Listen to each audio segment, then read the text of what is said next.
Let's look at a quilt that has been created from using small bits and pieces of appliqué fabrics.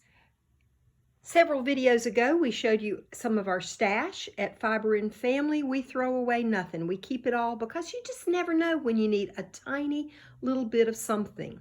Sometimes it's almost like a child with a coloring book. It's fun just to sit down and start creating with no plan in mind. And this small lap quilt is a result of that. We've taken 3 sections of fabric. First, this fantastic piece of retro cat fabric with a fantastic teal, red, very, very cool looking fabric. We've done 2 stripes, one to the far side, one to this side, and then in the middle we have pieced just a solid piece of off-white, no biggie.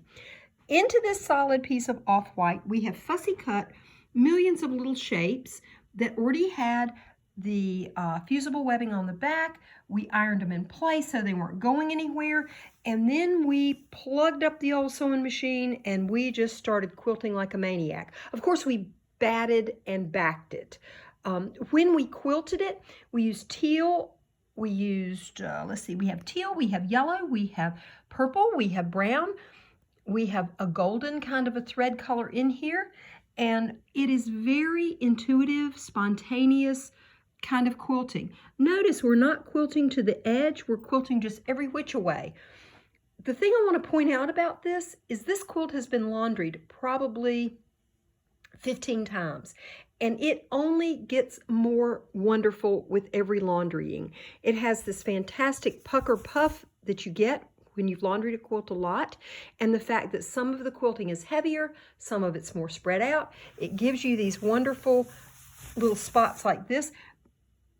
The fabric does not ravel very much. It gets kind of a raw edge, and then it's fine. It doesn't go anywhere. It doesn't fall apart. It stays in place.